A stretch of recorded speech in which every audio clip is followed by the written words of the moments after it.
Welcome back to another episode of the Boys on the Bench podcast. We are your host. I am DJ Riley, and alongside me, as always, is my brother Dalton Riley and lifelong friend Nathan Eastwood. So in this episode, we finally made it to 18, number 18. Peyton Manning, right? Peyton Manning. So what we're going to do in this is we're looking at discounted wide receivers to buy right now. Wide receivers are probably one of the most sought after positions in fantasy football. They've definitely overtaken the running back position, where we started to see running backs getting taken off the boards with the first couple picks, and you get those running backs, and then we start to see some wide receivers go. That is no longer the case. We start to see a couple wide receivers go, like Justin Jefferson and everyone else, and then we see a running back run start to happen.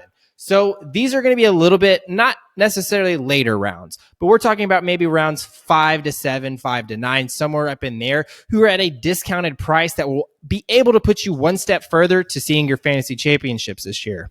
And the first person on this list we have is Elijah Moore. Currently, he's being drafted at number 152 overall in PPR leagues, making him wide receiver number 55.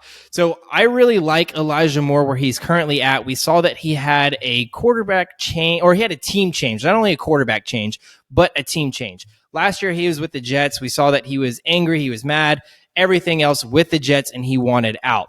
Thankfully, the Jets were able to get that to him, and I think that that was something that actually benefited both sides, both Elijah Moore and the Jets, also the Cleveland Browns. So for Elijah Moore, if he would have stayed there with the Jets, yes, he would have got an upgraded quarterback play with Aaron Rodgers from Zach Wilson, but he would have also been in a pretty competitive wide receiver room. But now that he's with the Cleveland Browns, he's really only competing with Amari Cooper. I know David Njoku and Donovan Peoples-Jones is there, but Elijah Moore's game is a little bit different from everybody else's that's there. And I think that he kind of complements that whole wide receiving room, and he has Deshaun Watson throwing to him. And now he has a full kind of offseason to prep and be with that team. So I really like him here. He has the 16th easiest strength of schedule in that AFC North. So I'm excited to see what he does with the Cleveland Browns, but I'm more interested in y'all's take on this. I'm going to agree with you here, DJ. I really like Elijah Moore here, and I'll tell you why. It has to do with quarterback play. He did upgrade in quarterback, going from Zach Smith to Deshaun Watson, as much as we don't like Deshaun Watson. But anyways, with that being said, though, when you look at that Browns team, you mentioned the wide receivers there with Donovan Peoples-Jones, Amari Cooper, and then the tight end David Njoku. But one name you left out was Kareem Hunt. Kareem Hunt could make up for a potential 70 targets, right? So now that he's out and Elijah Moore's in, and we've seen how successful Elijah Moore can do in the slot with his first year with the Jets. He was very successful. Now you take out a guy like Kareem Hunt out who could probably take away 70 targets. Who are those 70 targets going to go to? Elijah Moore probably in the slot on top of whatever he's going to get throughout the year. So I really expect Elijah Moore to be a steal in the draft, to have a really good productive year, and be a good flex spot on your starting lineup. I'm really excited about what he is going to do there with the Browns and Deshaun Watson. I think he's going to be an X factor coming out of the slot there. So I'm excited to see it, and I believe that his fantasy production will go way up this year. 100%. So, guys, let me ask you this: what sounds like 5 years, $230 million? A problem. It sounds nice. If you want to give me that in over 5 years, it sounds nice.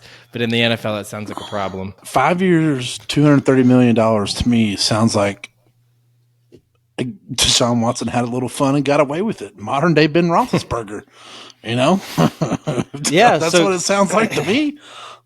Yeah, so it's Elijah Moore's quarterback. That's what that sounds like. But guess what else? It's fully guaranteed. Guys, he is the most fully guaranteed quarterback in the NFL. It's freaking outrageous. Fully guaranteed for what? More massages or what? Go on. I mean, I think that's how contracts should work, though.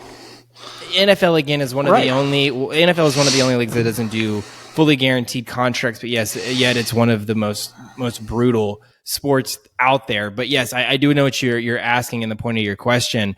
But I mean, if you're telling me that Deshaun Watson goes out there and plays like he does last season under his current contract, then yes, that's 100% a problem. And that's something that the Browns should continually start to reevaluate is, should we have moved on from Baker Mayfield for him, given him a fully guaranteed contract, one of the only ones in the league, a fully guaranteed contract, and now we kind of have to bite the bullet on this. But yeah, guys, it's a lot of money. But think about this, DJ, to your point. In 2020, his last year with the Houston Texans, he was about 175 yards short of a 5,000-yard passing season with a 70% completion percentage.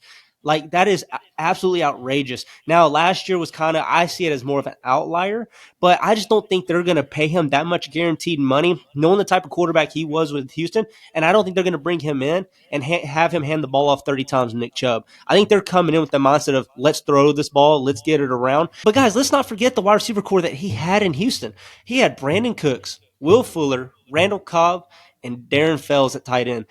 And yeah, that was the year he just threw sub 5,000 yards passing with the 70% completion percentage. So coming in, Elijah Moore is easily the number 2 guy on that team. I believe that wide receiver room is still going to be a little bit crowded there in Cleveland, but Elijah Moore could easily step in behind Amari Cooper and be a stud for this team. And so I'm pretty freaking excited about it. And with the quarterback use that's used to be in the top 5 quarterback play, I think that they're going to completely revolve that game plan around him, not so much Nick Chubb. So, yeah, I think Nick Chubb will just be an addition, but a lot of people talk about Saquon Barkley. Why is he not getting paid? Well, hey, follow in Deshaun's footsteps. Maybe he'll get money. I don't know. Yeah, and what I like a lot about Elijah Moore, and I think it speaks to where he was even drafted whenever he was a NFL's prospect coming into the league. He was an absolute dude at Ole Miss. And if we look at the first year that he was drafted in the NFL, his first year in 2021, he is actually ranked top 10 in route win rate. And so his route running is top tier. And then even in last year, and we saw that his snap percentage and everything was so much further down, and that the Jets kind of neglected him, he still finished top 25. And the Jets still failed to get the ball his way. So he's now joining an offense that is more improved from last year and something that's going to benefit him a lot more. And I really like his potential. And again, like we said, he is going just outside of the top 50 at wide receivers at number 55. It's hard to think that he's not going to find his way into the top 50, You're definitely, I feel like he definitely fits the mold of a discounted wide receiver. Getting him at 55, and we see that he definitely has the potential to be a top 40, definitely be a top 3 wide, not top 3 wide receiver, but a top 3 wide receiver on your fantasy team, because currently he's getting drafted as a wide receiver 4 on fantasy teams. And he's likely not that. I think that he's going to be a comfortable flex play for you week to week. But let's go ahead and move on to the next guy, and we are actually staying within the division in the AFC North, and it's wide receiver Diontae Johnson. Currently, he is going at an overall ADP of 75, making him wide receiver number 31. His strength of schedule is obviously very similar. They are in the same division, so he is looking at the 14th easiest strength of schedule. Now, something with Diontae Johnson. He is going to have a touchdown improvement. I can say that with confidence because he had 0 touchdowns last year, but yet he had so many other stats that were looking like that never should have happened. It was definitely an outlier season. It's something that's likely to never happen. He really just got unlucky. And even with Kenny Pickett and his kind of mediocre year, below mediocre, he really didn't do a whole lot. But for Diontae Johnson, if you overall look at how he played last season, it was actually fairly well if you don't look at that touchdown column. He had 86 receptions, just shy of 900 yards at 882, and then again, 0 touchdowns. Now, if we look further into that, he was 10th in red zone targets and then 11th in total routes ran. So his volume is there. I know that he's 27. A lot of people are saying that George Pickens, Pat Freiermuth are going to be stealing some of his production. Now, if you're saying that there's only 2 guys that are going to be stealing some of his production in fantasy, then I don't agree with that narrative. So I don't know how much Pat Freiermuth as a tight end is going to steal from him. I love Pat Freiermuth, but I don't think that he's going to steal necessarily that much from him. George Pickens is probably the greatest threat to his overall production, but I wouldn't even say that it's necessarily that big of a problem for him. Yeah, I mean, with Diontae Johnson, I think what we have to realize is they're gonna point fingers at him and they're gonna hate on him a little bit because he he had a 25% target share and a 30% red zone target share for the Pittsburgh Steelers, yet had 0 touchdown receptions, which is kind of really a weird statistic, in that sense, having such the volume but having nothing to show for it. But like you said, DJ, because of his large volume and his target share, he still actually had a pretty decent fantasy showing for fantasy managers last year, and overall, we weren't really all that upset about it. At that point, it was like the touchdowns were just going to be bonuses because he was still helping your team win weekly. But Yeah, he finished as wide receiver number 30 last year in PPR without a leagues. touchdown. And that's without a touchdown. So, and that's what my point. And I really like him, and I think that you're definitely getting him at a discounted price at currently 31. So he is worse. Currently, he is going worse at wide receivers 31 when he finished at 30. And that was, he got 30 with no touchdowns last year. It's the same wide receiver core, and he didn't have to score a single touchdown. But we're saying that he's going to regress and drop a spot in wide receiver rankings. Whereas I don't see that that's the case. I think that he could easily match the numbers of 86 receptions and 882 yards, but then likely see a couple touchdowns tacked on this year. Yeah, and I think it's all going to come down and it's going to fall into how productive Kenny Pickett can be. And not to mention, too, Kenny Pickett's just now entering his second year of his contract. So I think this is usually a year where you usually see a quarterback step forward, and I think that only means good things for Diontae Johnson.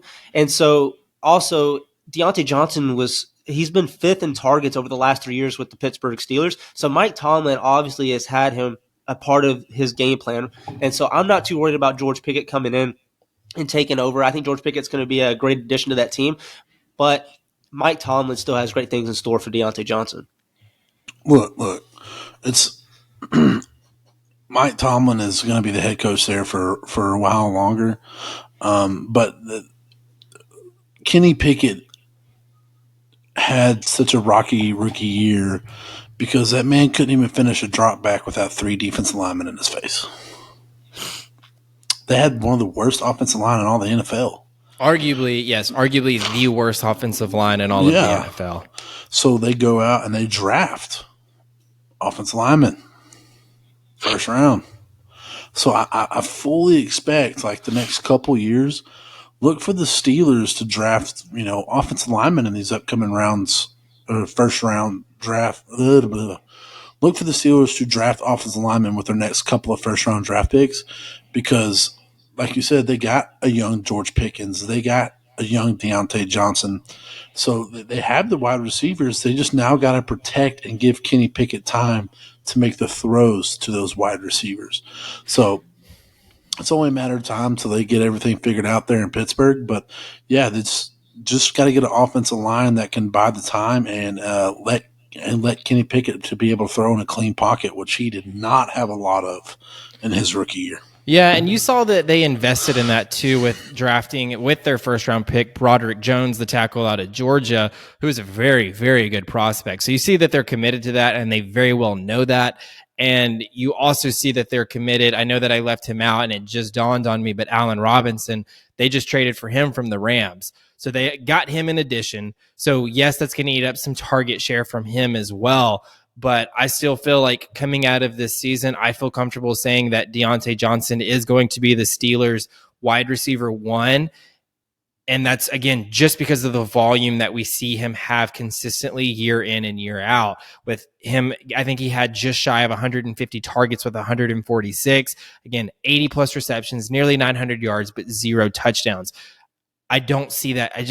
For me, I really don't see that this season being far off of that. And last season, he finished as wide receiver 30. But let's go ahead and move on to the next player on our list, and that is Quentin Johnston. Currently, he is being drafted at an overall ADP of 166, making him currently wide receiver number 47. But the downside to him is that he currently has the 6th hardest strength of schedule. He does play in the AFC West. So That Chargers team is very exciting, though. Yes, it may be a harder conference to play in. He may have a hard strength of schedule, but I really, really like anyone on this Chargers team. Now, with that said, people are worried about, well, what does Quentin Johnston's outlook look like? You know, he has Keenan Allen there. He has Mike Williams there. He has Austin Eckler, who's likely going to eat up a lot of targets and everything else. So where does he fall on this list? Is he going to fall as the fourth favorite pass catcher on this list? I don't think so. I'll tell you where. It doesn't matter if he's the fourth best pass catcher for the Chargers, because even if he is the fourth best pass catcher for the Chargers, that's still better than the second best pass catcher for the Cowboys or the Vikings or whoever, because that is such a pass happy offense. And I really like Quentin Johnston because two things. Mike Williams hadn't played a full year in his career yet. Keenan Allen's done nothing but get hurt the past couple of years.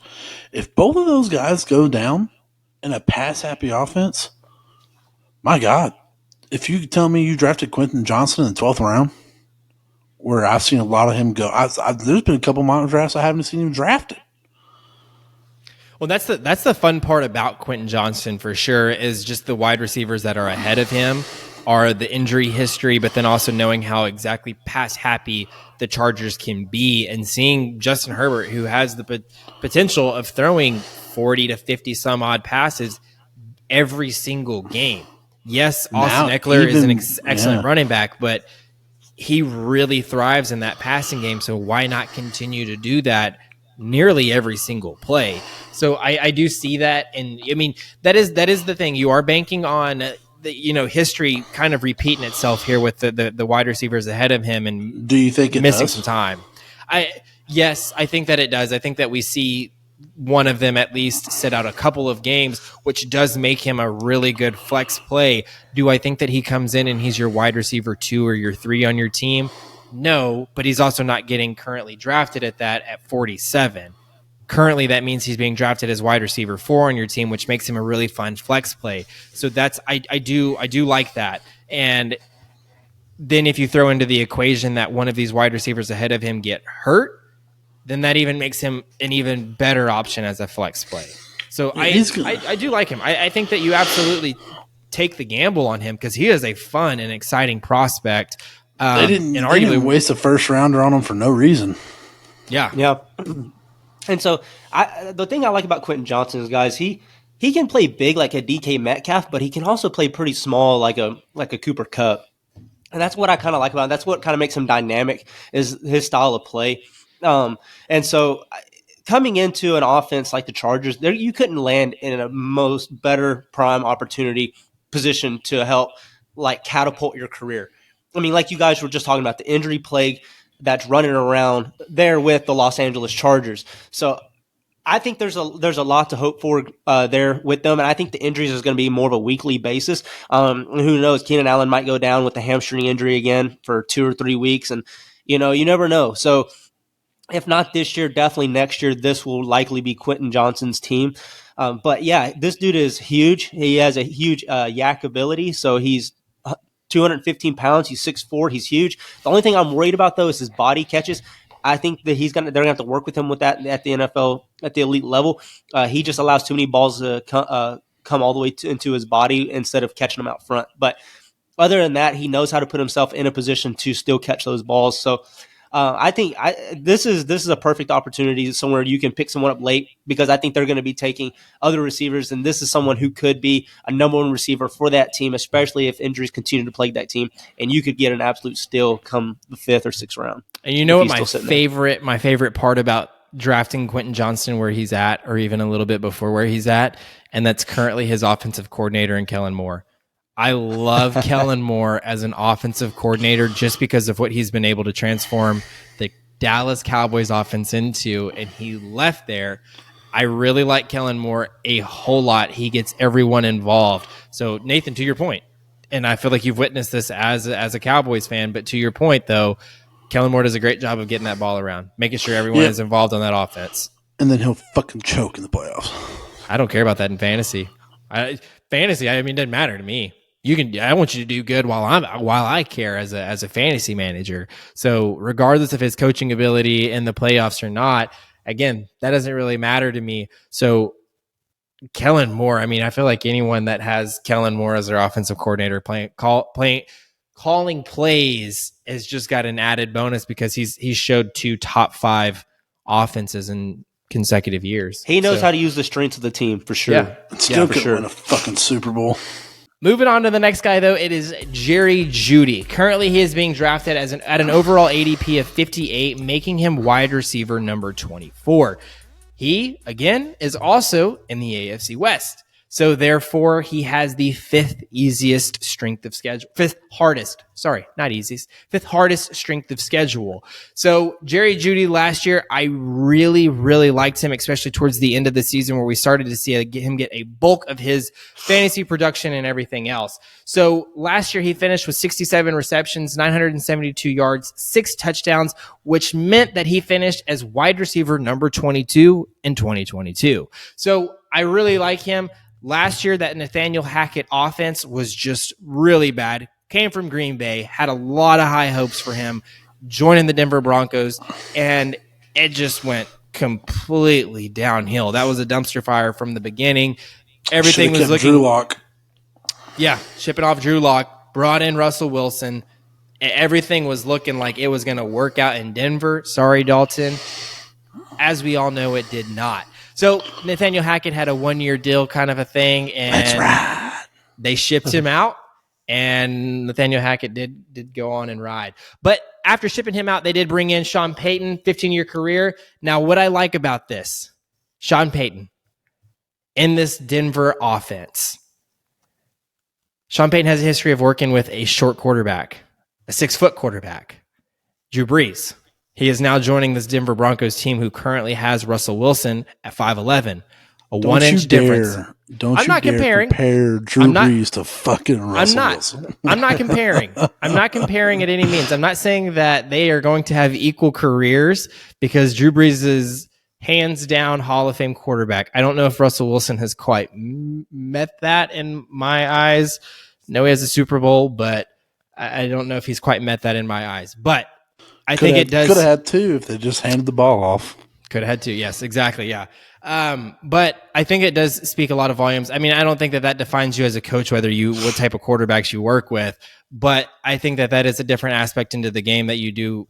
That is important to note with Sean Payton is he had a really good quarterback in Drew Brees, and now he's going to work with another short quarterback. And over Sean Payton's career, 15 years as a head coach, 13 out of those 15, his offense finished top 10 in yards. Yes, we can account all of those to Drew Brees, but then he also finished 11 out of those 15 years top 10 in points. So again, I don't know if that necessarily falls more so on Drew Brees or Sean Payton, but I'm going to give it equal Drew Brees and Sean Payton. I think Sean Payton is one hell of a coach, and he is going to bring that to the Denver Broncos. And with that said, Sean Payton has had nothing but good things to say about Jerry Jeudy himself. They asked him about him. He said, we're going to do everything we can to make sure that he is a big part of this offense. They went out and signed him to his 5th-year tender, meaning that he is going to be there through the 2024 season. So this season and then also next, right?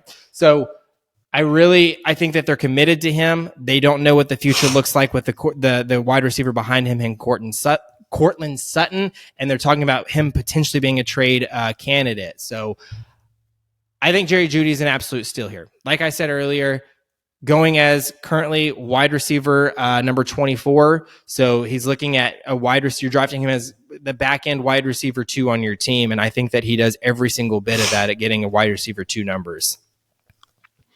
Yeah. So with Jerry Jeudy, here's the problem, the unfortunate part. He's on the Denver Broncos. Guys, Jerry Jeudy, that is so hard for me to say, but Jerry Jeudy, to me, he has a very similar profile to CeeDee Lamb. And now people are going to say, that's such a crazy comparison that you can make that. Well, CeeDee Lamb, look at his coaching he's always had. Look at the great quarterback play that he's always had. And let's just compare that to Jerry Jeudy. Jerry Jeudy has had shit coaching, and he has had very crappy quarterback play his entire career, and he has had injuries on top of that. So that has caused a very rocky career for him. And so I'm still very high on the receiver himself, but I am excited about Sean Payton, DJ, kind of what you were alluding to. Sean Payton is a very pass-heavy coach, and he has always wanted to have some type of alpha receiver, and he's always had that all the time that he was coaching. Now, when he was with New Orleans, there was always that one receiver that was always averaging 10 to 15 targets per game. And so Sean Payton knows how to get that one wide receiver, the one receiver that he likes, how to get them open and how to make them a viable weapon in his type of offense. And I think that is going to be Jerry Jeudy.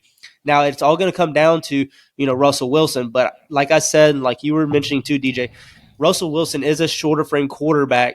And I think Sean Payton is going to know how to use his strengths and how to eliminate his weaknesses. And so I'm hoping that's the case. I know a lot of us were high on Nathaniel Hackett, being able to work around a quarterback like Aaron Rodgers. But all we can do is just, we've hit rock bottom, and now we're ready to ride. So come on, let's do it. Sean Payton, please, let's ride into paradise. Broncos, Packers shit, get out of town. The best thing in Colorado right now going on is prime time over there at Boulder right now. So, Broncos, you suck. Probably not changing. But no, like, if they brought in Sean Payton, that's a start. They've brought in some some coaches lately that's been questionable. They had high hopes about, and they just haven't produced. But then they bring in Sean Payton, and if I'm trying to help Russell Wilson, I look at his wide receivers he has in Denver versus the ones he had in Seattle. Now, they're not the same wide receivers, but they're built the same way, right? You look at Cortland Sutton. He's kind of built like DK Metcalf, but he's not like DK Metcalf's a grown fucking man. He's built different. He's built different. Height-wise, Cortland Sutton's probably there, but DK Metcalf is just fucking kicking ass and taking names. Okay, that's just, dude's fucking monster out there. But look at Jerry Jeudy, kind of like a Tyler Lockett. So if they can figure out and Russell Wilson can get better and work with Sean Payton and they can figure things out, I think they have potential to be a pretty good football team. But it all, like Dalton said, it all comes down to Russell Wilson, and I don't know. Looking back at Jerry Jeudy, though, who we're talking about here, what I really like about him is if we looked at whenever he was healthy, and last year that was 12 games, I think that's probably the biggest concern when we look at Jerry Jeudy. I know that he's had a very short career, but it's the injury bug. And it's not like he's missed a large chunk of time, but he definitely misses a good bit of games throughout a season. So last year he was healthy for 12 games, but if we look at his averages during that time, he was sitting around eight targets a game, 5 receptions, 75 yards, and half a touchdown. Now, if we look at those numbers across during that span, if those averages were to stay maintained, he would have finished as wide receiver number 13 in fantasy. So again, he is currently being drafted as 24. And last year, if he had kept those numbers at when he was drafted, and that was with Russell Wilson, so Drew Brees aside, Sean Payton aside, everything else, he's due to maintain those numbers.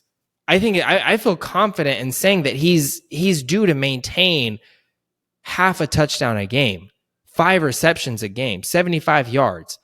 I feel like he is due for that, which again, if numbers are the same as they were last year, he's looking at possible wide receiver 1 numbers for your fantasy team. So I like Jerry Jeudy probably the most out of anybody on this list. And I think that the thing that really speaks out to kind of the game that he was playing, and it was like, we're saying with the wide receivers that Russell Wilson has played with throughout his career, probably the most notable, Doug Baldwin, Golden Tate. Those were Russell Wilson's dudes. Those were the ones that went with him all the way to the Super Bowl. Those were the ones that were there on his Super Bowl run. I know Marshawn Lynch and everything else too. But I feel like those 2 wide receivers that I just named fit more of Jerry Jeudy's type than DK Metcalf and Cortland Sutton, right? I don't think Cortland Sutton is the type of wide receiver that Russell Wilson necessarily prefers to throw to. I think it is the Jerry Jeudy, kind of the quick, twitchy, speedy, in and out. getting in and out and getting the ball to him. His deep passing last year was abysmal. It was so bad. And that's Cortland Sutton's game. He's not someone that's going to necessarily do a slant route, anything else, and just beat you off the line. He's a contested catch type of wide receiver. Jerry Jeudy is too, but he's also the in and out type of wide receiver. And that's Russell Wilson's type of guy. So I think it's ridiculous to say, who's going to be wide receiver number 1 and you're not pointing fingers at Jerry Jeudy. Then I think that is absolutely ridiculous. Jerry Jeudy is going to be the guy. And I think that he absolutely shows a possibility of finishing top 12 in fantasy wide receivers this year. And and like we had mentioned before, that kind of points more to what you're mentioning right there, DJ, was Jerry Jeudy and Greg Dulcich, the tight end there with the Broncos, actually both led the team in targets last year, not Cortland Sutton. It was Jerry Jeudy and the tight end. So what I'm saying is, to your point, Russell Wilson likes to throw to his underneath routes and things that are quick and out. So that's what I see kind of progressing and kind of being the same case again this year. Yeah, and if that's the case, they're still going to be a fucking joke because he needs to do better at spreading the ball out. That was the fucking problem. You know what? But the Broncos can still suck, but Jerry Jeudy can still help your fantasy team. Okay. Yes. Fuck, I don't know. Yes, I do think that Jerry Jeudy, I really do look at him as having the potential of finishing really as a top 12 and possibly in that top 10, but that's really hard to see. But I do see him finishing top 12 because I do think that Broncos team, to Nathan's point, and bringing up that is, I don't know how many games they're going to be playing ahead in. I think everything's going to be I think they're either going to be playing from behind or it's a shootout where even if they are up, they're going to be first down dependent. And sometimes we see that teams are more comfortable throwing it in order to get a first down. So all in all said, if you're looking for a backup quarterback, draft Nolan Ryan over Russell Wilson. You know what? Hey, baby. Hey, shock the world, baby. Shock the world. Let's ride. Okay, so Nathan, I think more than anything, Nathan is out on Russell Wilson. He may be a fan of Jerry Jeudy, but we're out on Russell Wilson. Let's be real. He's out on the Broncos because he's out on me. And he's out on Green Bay because it's you, DJ. That's why. No, he's buying a Jordan Love this jersey whenever Jordan Love throws for 4,000 plus. But anyways, that brings us to the end of this part of the episode. So thank y'all so much again, as always, for listening. We are only 18 episodes in. So like always, and I have always said this, is, we are still learning. We are figuring this out. So thank y'all so much for the support and everything else. We love to see this channel grow, and we love to hear from y'all. So thank you for everything. But we are going to jump into a fan favorite called Bench Banter. Now, again, if this is your first time listening to this, Two Boys on the Bench, all Bench Banter is a trivia style game. Me and Dalton will be working together to kind of beat the dealer, and the dealer in this sense is Nathan. So Nathan is going to ask a question. Me and Dalton put our great minds alike, and we are trying to come to an answer, and we answer the question. Now, sometimes these questions are off the walls, so Nathan does allow a hint from time to time. Sometimes he says, I can't give you a hint because it's built into the question, and then he reads the questions, and it's not built into the question at all. But it's all good. It's all good. Nathan, it's a game that Nathan makes up his own rules, and, it's kind of cool. Like if we're up, he'll give like a 3-parter. Yeah, we have to get all 3 right. I think he has 10 questions, and he has them ranked from easiest to hardest. Sometimes we give us an easy one, but then the next time it's tied 1-1. He's like, nah, I can't do it. I got to win this week. Y'all are going to know question 1 because, there's no point asking question 1. Dalton answered it in the episode already. It's fucking bullshit. Oh, he did? But, yeah, all right, let's go ahead and get it started. Question number 1. Okay, question number 1. What quarterback in the NFL has the highest guaranteed money on their contract?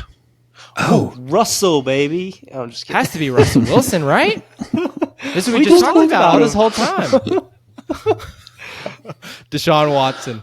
Yes, it's Deshaun Watson. Hey, go ahead and give us a check mark there. Moving on. Question number 2. Question number 2. Who was the latest player to win back-to-back Super Bowls on different teams, and what were the teams?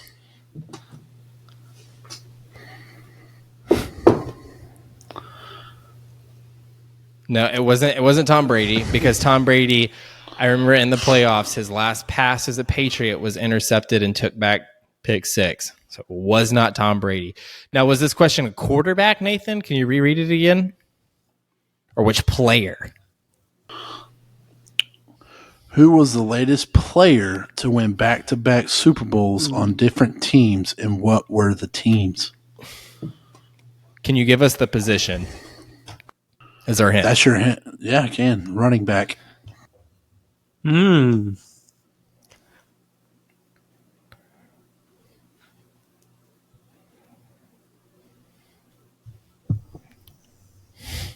to think. Who's laughing now, bitches? Hey, we ain't answered the question yet. So let's think of who won recent Super Bowls, right? Eagles. Okay. Just kidding. Chiefs. I just wanted to rub it in. They did. What they did win in 2018. I mean, though. they did. They did. Yeah, 2018. Who was the running back? I can't even remember. Oh, LeGarrette Blount. It was. LeGarrette Blount. Locking it in. Dalton, what are you logging in? LeGarrette Blount. Is that what you're going with? I'm pretty freaking confident with it. Yeah. Okay. All right. The correct answer is that is incorrect, sir. It's LaShawn McCoy with the Chiefs and the Bucks. Did he even play a snap? It would have been LeGarrette Blount, but it was LaShawn Right. McCoy with the Chiefs. That was and the Bucks. that was kind of dumb on my part, just locking with you, DJ. I was pretty confident on that one though. So that was a good guess though, because before LaShawn McCoy, it was LeGarrette Blount because he won with the Eagles and then turned around and won with the Patriots, or was it the Patriots then the Eagles? Damn, it's gonna come down to this question. I think it was the Patriots and the Eagles. Maybe. Yeah. And then he went to the Lions, and everyone was like, "Hey." Lions win the Super Bowl. 3 for 3, baby. All right, tiebreaker question. Question number 3. Question number 3. After the Ravens, what two teams did Ed Reed play for? E.D. Reed? E.D. Reed, boy. Oh crap! Every time I hear the name Ed Reed, I think of that story of Pat McAfee. He's like, fucking Palamalu lined up in the fucking C-gap. And he was like, Boston Scott or whatever was like, yeah, but like if it was Ed Reed, you still would have called the play. And Pat McAfee's like, I'm not going fucking head to head with Ed Reed. That's freaking E.D. Reed. That's fucking E.D. Reed, boy. Might as well go head on with a dump truck. I'm having like some weird feelings with like maybe like a Falcons and a 49ers.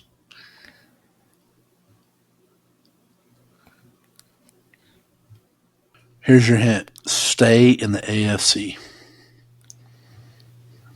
So both teams were in the AFC. And both have been recently kind of bad the past couple of years. Broncos and Packers. First of all, Packers in the NFC. It was DJ. Honestly, I want to say... Dude, I kind of want to say Dolphins. I feel like Dolphins was one. No, I don't. I want to say he... I mean, it could have been the Dolphins. I want to say he ended with the Jets, though. I think he may have ended with the Jets. Yes, that sounds good. Jets, because I feel like I did kind of have seen that. But he was so injury prone towards the back end of his career. What about the Titans?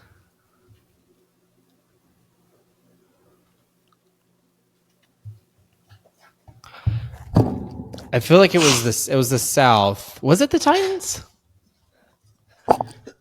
So Nathan, we get a 4-parter on this one. So I get 2 guesses, and DJ gets 2 guesses. But if I get one and DJ gets one, Okay, at least tell me. Did he play for the Jets? He did play for the Jets. The Jets is one of them. Okay. I feel like he ended his career with the Jets. I don't think so. Like eliminating the teams. I don't think Not he the played Broncos. for. As I say, I don't think he played for anybody in the West. I don't think. no Broncos. who was the Chiefs, other no safety? Chargers, no Raiders. Who was the other safety that played for the Chiefs? Darrell Yeah. Revis? No, safety. Not cornerback. He had cancer and stuff. It's not Edie Reed. Eric Berry. Yeah, Eric Berry. So I don't think it was anyone in the West. I don't think it was the Raiders. Who else is Chargers? No. I honestly think it was somebody in the South. I just don't know if it was the Titans. Definitely not the Colts. Who else is in there? No, definitely not the Jaguars. Texans?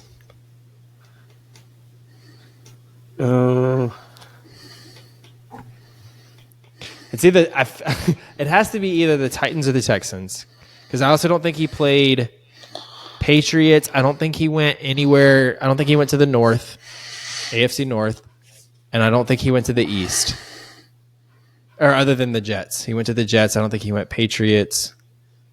Titans. I'm gonna let you choose, Dalton. Titans or Texans, because I cannot.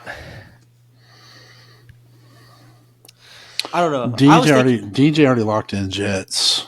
So I'm feeling lock.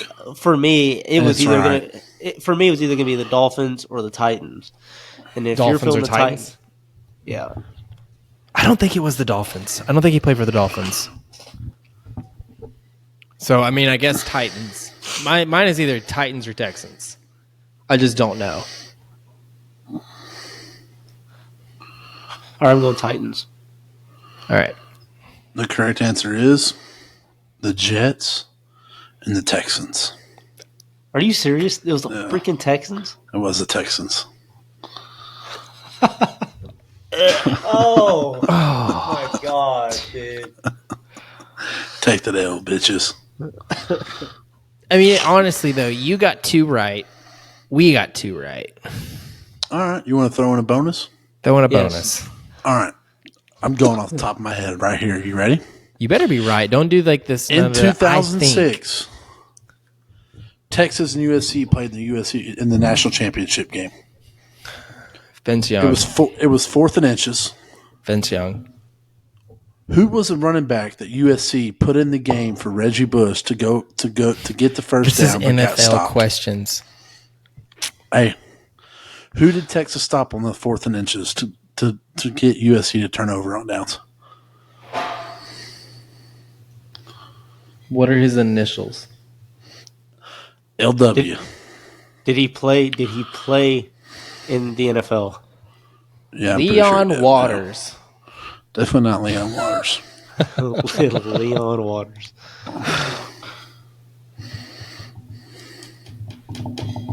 LW. And Dalton, what did you ask that Nathan answered? You don't even remember? I said, did he play in the NFL? Yes. He did? I'll give you another hint.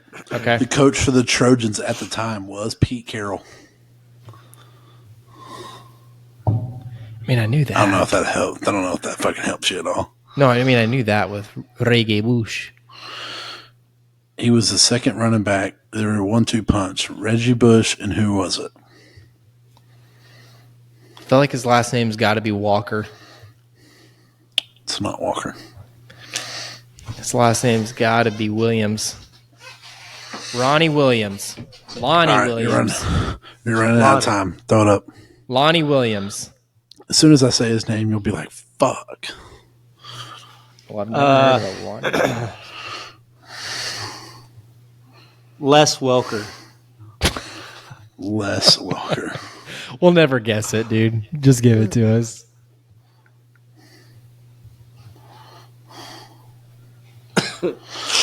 It was Londale White. The who? Who did? Who that be? What number was he? Maybe I'll remember. It looked like you looking it up, Nathan. We should ask you the question. Oh, I'm looking up his number in college. Oh yeah, it was number 21. 21. Londale White. I didn't know. Londale White. Okay, ask us an NFL question. See if we can tie it back up. Okay. Bottom line. What team did he play for in the NFL? Londale White will come back and bite us in the butt. What conference? AFC. You already lost. You just Kansas don't want City to lose. Chiefs. Raiders. Chiefs. No, both of you are wrong. It was the Titans. Get the fuck out of here. Oh, come Dog on. it. That's what I said. If you would have let us just think it through, Nathan. Well, hey, you lost, bitches. Anyways, that brings us to the end of our episodes. These 2-parters, 3-parters, I don't know, whatever. NCAA questions. Nathan's going to rig it to win. Me and Dalton No, won. no, Thank you so no. much. No. But anyways, thank y'all so much for the listen. If y'all have made it to the very end of our episode, we always say the best way to get connected to us is through our website at boysonthebench.com. Through there, we are always trying to upload new blog articles on our most recent fantasy football takes on this upcoming season. So by all means, go there, look at what we are posting, and that, again, is the best way to get connected to us through either TikTok, Spotify, Apple Podcast, or YouTube. So, again, thank y'all so much for the listen, and we will see y'all next episode.